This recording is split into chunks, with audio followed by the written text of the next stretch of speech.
sejak kebangkitannya, ulama bersama pengikut-pengikutnya istiqomah dan setia, jaga akidah dan sunnah Rasulnya.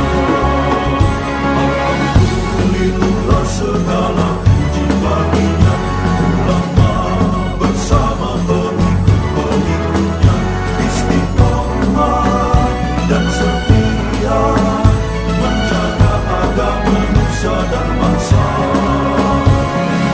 Mari kuatkan niat kita, kita bulatkan tekad kita, terus lanjutkan amal kita, mengembangkan khidmat kita. Assalamualaikum warahmatullahi wabarakatuh.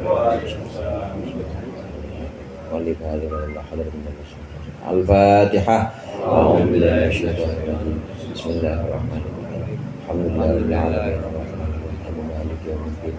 Iyyaka na'budu wa iyyaka nasta'in. Ihdinas siratal mustaqim. Shiratal ladzina an'amta 'alaihim ghairil maghdubi 'alaihim waladdallin. Amin. Bismillah, walhamdulillah, wassalatu wassalamu ala sayyidina Muhammadir Rasulillah wa ala alihi wa ashabihi wa man tabi'ahu dahu wa jama'atah wa la hawla wa la quwwata illa billah, amma ba'du. Segenap para ustaz, para hujjaj, para sesepuh dan seluruh jamaah Majlis Al-Halaqah wal Munfarijah yang dimuliakan oleh Allah. Sebelum kita mulai zikir, mari sama-sama kita lanjutkan pembahasan kitab Mau'izatul Mu'minin. Dalam pembahasan yang lalu kita sudah tahu adab-adab yang harus kita penuhi ketika kita makan dan minum. Ini merupakan tuntunan yang diajarkan oleh Rasulullah supaya makan kita itu menjadi ibadah, supaya minum kita itu bernilai ibadah. Nah, pada yang pembahasan berikut ini yang akan kita baca, ini sesuatu yang sifatnya mustahab atau disunnahkan ketika kita ada di depan hidangan atau ketika kita makan. Al-qismu tsalits ma yustahabbu ba'da ta'ami. Ini bagian yang ketiga, yaitu perkara-perkara yang disunnahkan setelah makan. Setelah makan, apalagi sekarang musim mulut nih, makan mulu berkat lagi aja, prasmanan lagi. Ya, apalagi yang kiai berkatnya double ya. Nah, yang ustadz ya prasmanan lain dibawa pulang parcel, ada lagi parcel, makanan semuanya. Maka setelah makan jangan lupa melakukan beberapa perkara yang disunnahkan ini. Wa huwa ayyumsika qabla syam'i thumma yaghsila yadahu wa yatakhallala wa yarmiyal mukhrija bil khilali. Yang pertama yaitu hendaklah seseorang berhenti sebelum kenyang, kemudian mencuci tangannya dan juga membersihkan atau menyela-nyela giginya dan juga membuang kotorannya dengan tusukan gigi itu. Ini juga disunnahkan. Yang pertama di sini kita itu hendaklah berhenti sebelum kenyang. Sebelum kenyang paling tidak yang pernah diajarkan oleh Rasulullah dan sudah ada pada pembahasan yang lalu, sepertiga buat makanan, sepertiga buat minuman, sepertiga lagi buat nafas. Sepertiga susah kayaknya Ustaz ya, ya udah setengah. Sunnahnya ulama salaf itu setengah. Kalau nggak bisa sepertiga ya paling nggak setengah.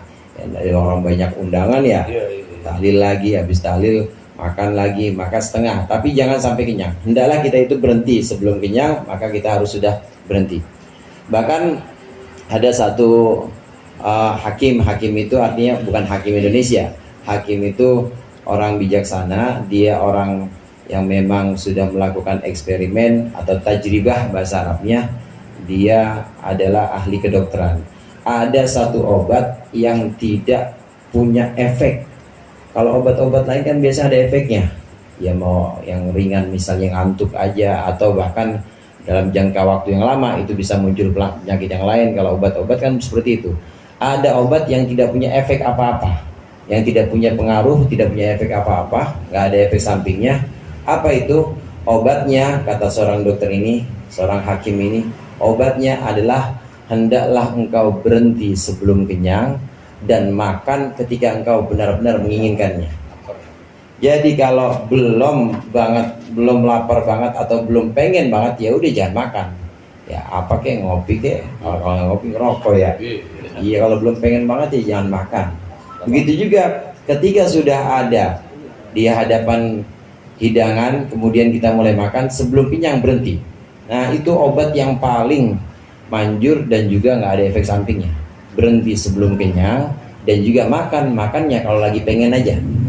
Kalau lagi pengen itu baru makan. Kalau nggak pengen amat nggak makan.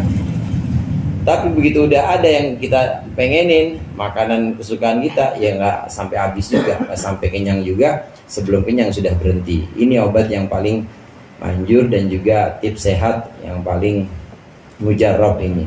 Banyak-banyak. Iya. Kemudian yang berikutnya, hendaklah kita mencuci tangan. Kita mencuci tangan setelah makan.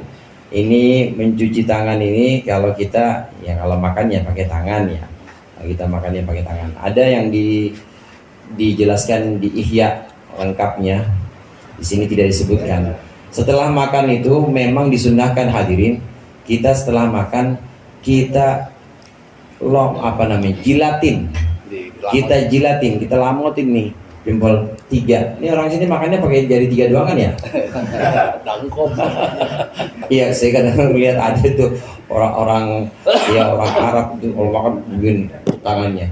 Nah kalau kita pakai 3 jari ya bagus, sunnah Rasulullah 3 jari. Nah kalau kita pakai 4 ya 4-4-nya dilamotin. 4-4-nya dilamotin.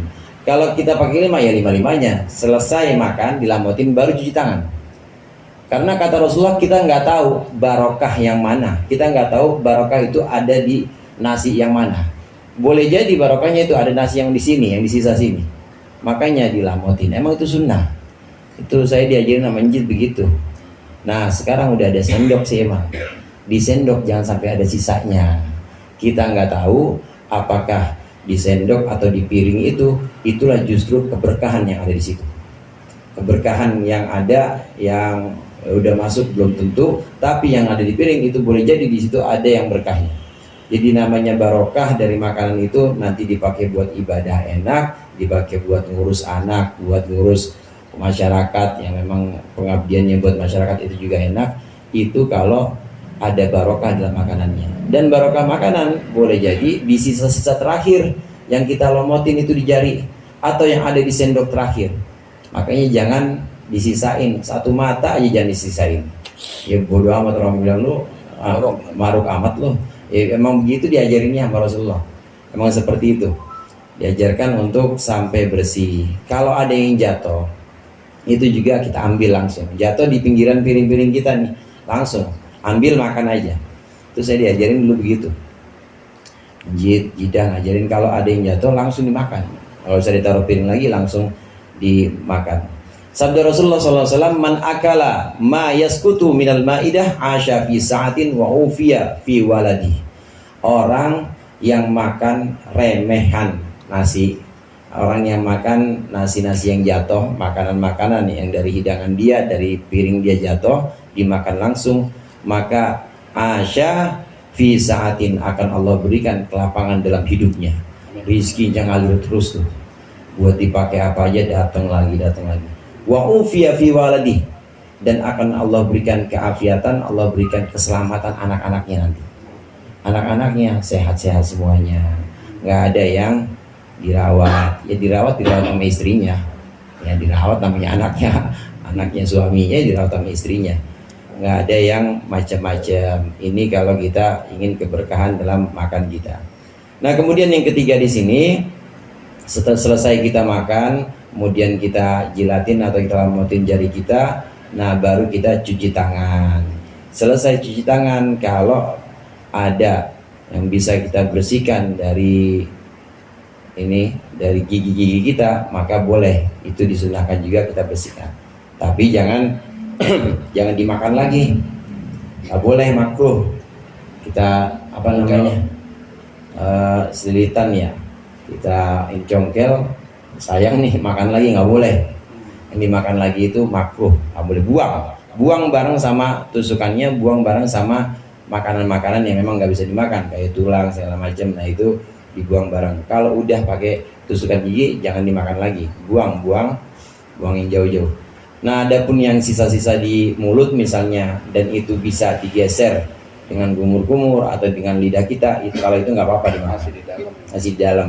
Nah, ini yang menjadi masalah kalau jadi luar. Orang juga ngeliatnya jember. Orang besok lagi nggak bakal diajak makan ya. Diajak udah. Iya. Jadi jangan dimakan lagi. Wa yashkurullaha ta'ala biqalbihi, dan hendaklah setelah makan seseorang memuji Allah Ta'ala dengan hatinya ala ma at'amahu, atas apa-apa yang sudah Allah berikan makan kepadanya.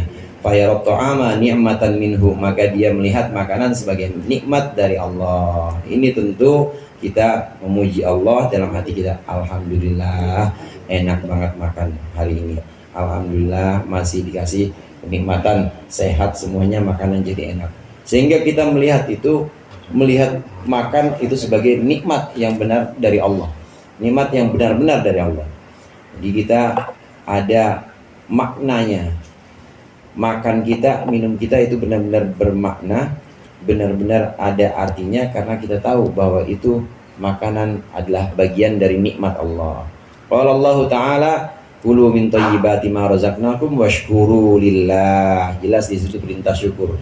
Makanlah sebagian dari yang baik-baik dari apa yang aku berikan kepada kalian, washkuru lillah, dan bersyukurlah kepada Allah.